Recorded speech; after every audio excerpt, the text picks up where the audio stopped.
Welcome back, South Philly Sauce, an Audacy original, brought to you by 94 WIP and Jack Daniels. Ashlyn, Sullivan, Al Morgant here with you on a Friday afternoon, early evening, recapping the NHL Trade Deadline. It was a busy Friday for the Flyers, busy around the entire league. You keep refreshing your Twitter. You're checking every hour to see what happened. But obviously the major news for the Flyers is Scott Laughton. And you can see it both sides. Very unfortunate that he is no longer with the Flyers, a pillar of this team for so long. He is going to Toronto. But you look at it, we just heard from Danny Briere, and the Flyers organization felt like, of course, they got great return for him, which we're going to talk about, but also the opportunity for Scott Laughton to go back home and to chase a cup at this point in his career. It's pretty cool stuff, and a guy like Scott Laughton deserves this opportunity.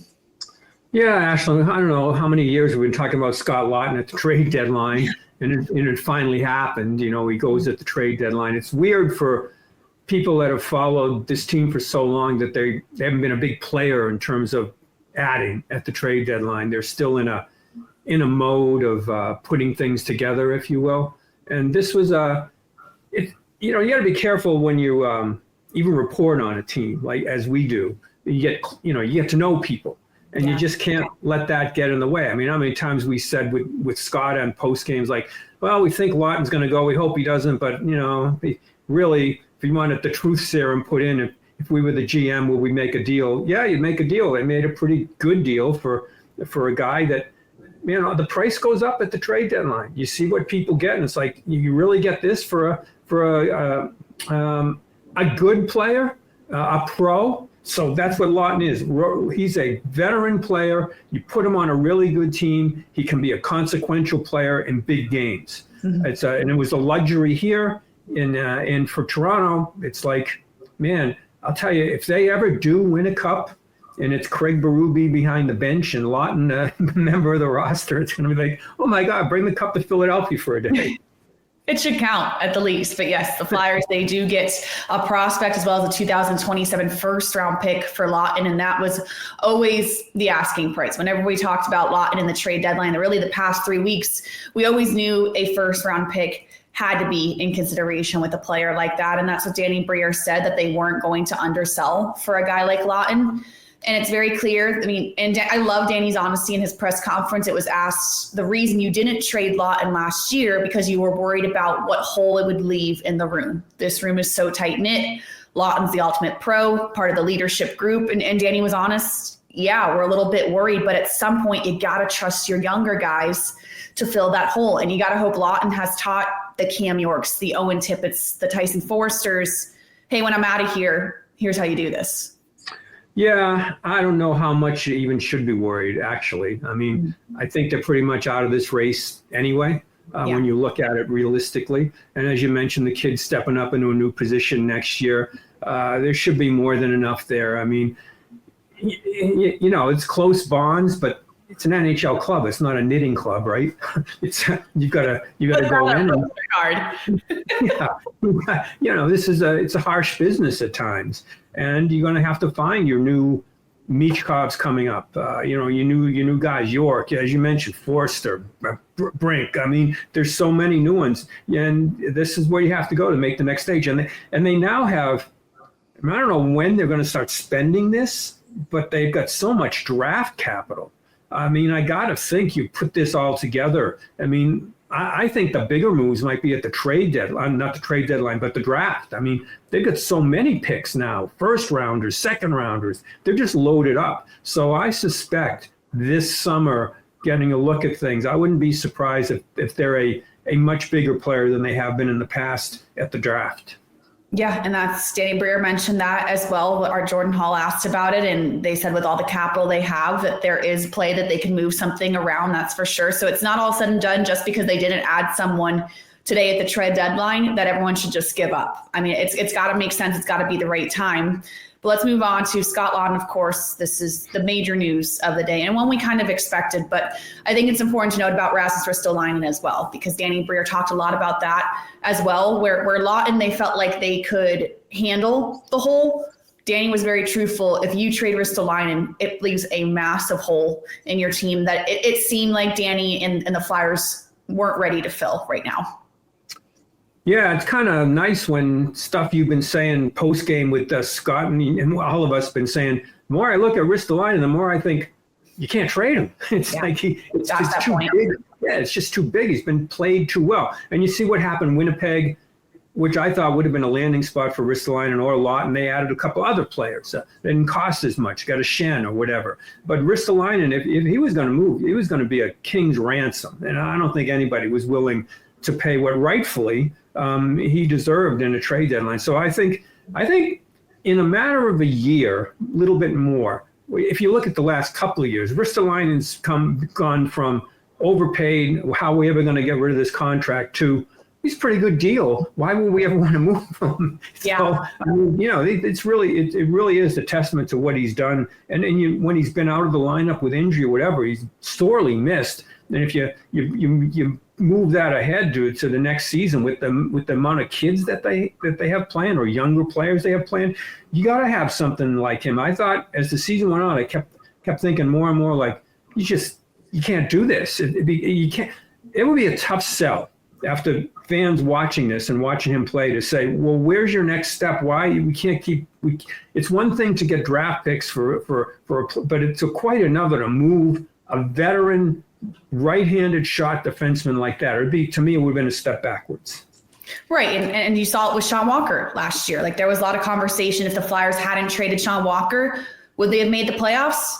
You can make the argument. Yeah, maybe.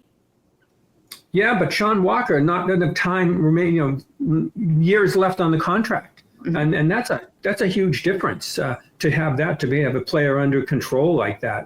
And I think that it was a smart move for me, not moving him. I think you can't look. This team has, I don't know how long this so-called retooling or rebuild. Yeah.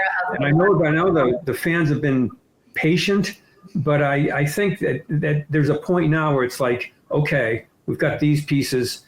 I think we're pretty close to the other side of the mountain here, and in terms of adding pieces now. Right. And Danny hinted at that. It was encouraging to hear that they want to make the playoffs this year. It doesn't seem likely, but they feel like they're making moves to make the playoffs next year. And they mentioned Rasmus Ristolainen as a player. When the Flyers do eventually make the playoffs, you need someone like a Risto, because even though Risto has never played in the playoffs in his career, that type of style, that type of body is what really is going to succeed when the Flyers do eventually, hopefully, make the playoffs.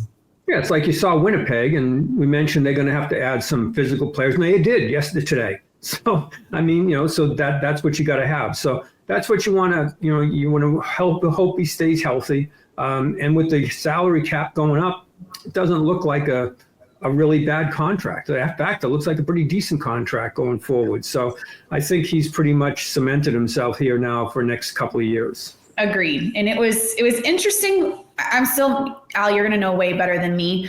Eric Johnson. So Danny Briere described it with EJ going back to Colorado. Of course, he had won a cup there. He is from there. EJ's an awesome guy. I know he still has a house there. His wife lives there full time. Pretty clear EJ eventually wanted to go back home. And Danny basically said that they did him a favor, that he wanted to go. They just sent him on his way. But to me, he was a pretty valuable asset here as a guy. Whenever something happens, you have him to be able to plug and play. I was a little surprised how quickly they just said, yeah, you can go. Yeah, but plug and play for what? That's true. When you look at it, nobody moved, nobody got moved, and people are playing now. They've got you've got Andre can come up. You've got that. Younger guys get time. Yeah.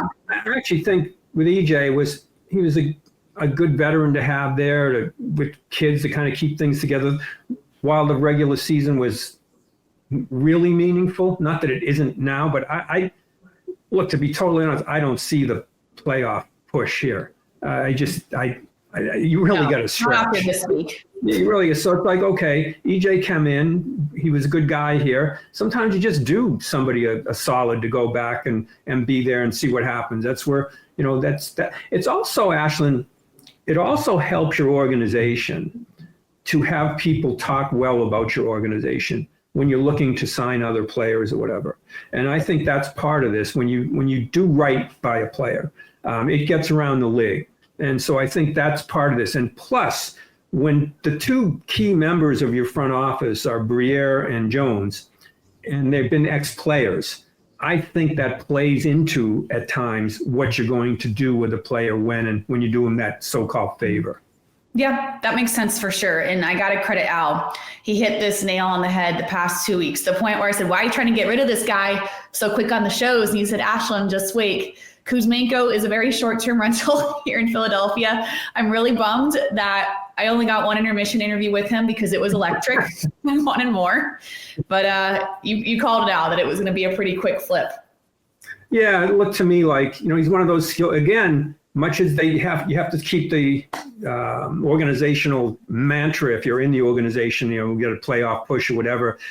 But really, if he can get something for somebody who's going to walk away after, unless he really lit it up like unbelievably, I just thought it was like, all right, see what he's got. If you can grab something for a team that needs a power play guy, then flip him and get something. It was almost like you're flipping a house. They put on a fake wood floor and they sold the house. It's basically what they did here. And I didn't think I actually really didn't think at all it would be long term. I thought, we'll see what he does. He'll be energized when he comes here. Some teams, and when you go to the trade deadline, as people get taken off the board, players like that are like, well, we didn't get X, we didn't get Y, let's go to Z. So I think that's what they did. So if you look at it in terms of something you got a very short period of time, it was a nice flip. It was a nice flip, that's for sure. And by far the biggest news around the NHL today, I couldn't believe it when I saw it. And this line is going to be so scary, is Brad Marchand to the Panthers. And one, how surprising it is that the Bruins, we knew they'd be sellers, but this is crazy how much they're doing so.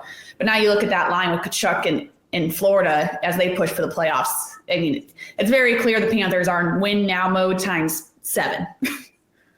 Yeah, and that's like, look, my whole family's in Boston. I'm That'd be devastating.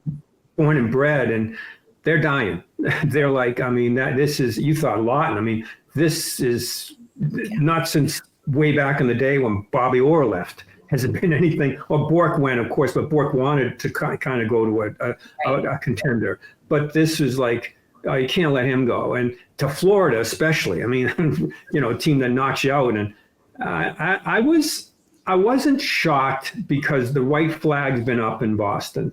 And I think it's a cruel business at times. It would have been very difficult for me to move on from him if I'm the Bruins. He just wears that logo. It's burned into his chest. But he'll play hard for Florida. And this is another case of, okay, the organizations, we are where we are. We have to get younger, and we're going to do this. And it's a cruel business at times. I was surprised that it happened that way. I thought maybe they're going to have some sentiment to it, but there's no sentiment. It's like it was a very disappointing season. They got a younger player in another deal. That's the business. So if you think trading Laughton was tough, imagine that you're a fan of that team and your heart and soul gets traded to a hated rival. Yeah. Right. Yeah. We'll see what happens. So, but it was an arms race for teams that think they can win the cup this year to try to keep up. Florida keeping up with Tampa keeping up. God knows what Carolina is doing. It was a crazy day as usual. Yeah, but I feel like more than last year, a lot more movement this year. Do you agree?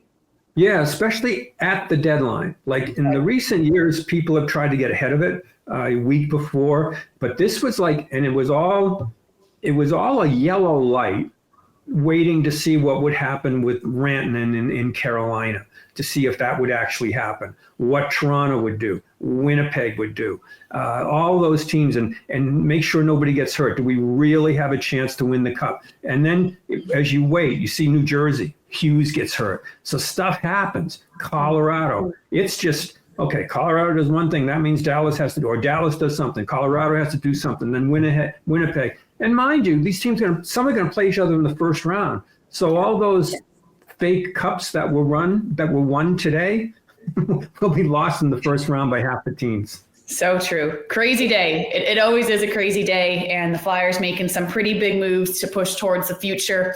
Eventually, we are going to do a podcast, and they're going to be buyers, and it's going to be exciting, and there's going to be new guys to talk about. I know that's what fans want, and Danny Briere was honest. He wants that too. It's clear, and I think the past week has really shown us it's just not the time yet, which I get is so frustrating to fans, because at what point are you going to bring the guy in here that's going to get him over the hump?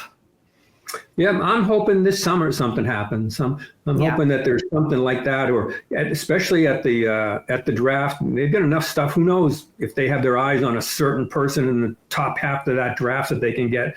So maybe that'll be the key to go on. But I think they're on the other side of the hill here, and I think, as you mentioned, by this time next year, I think we're looking at adding, not subtracting.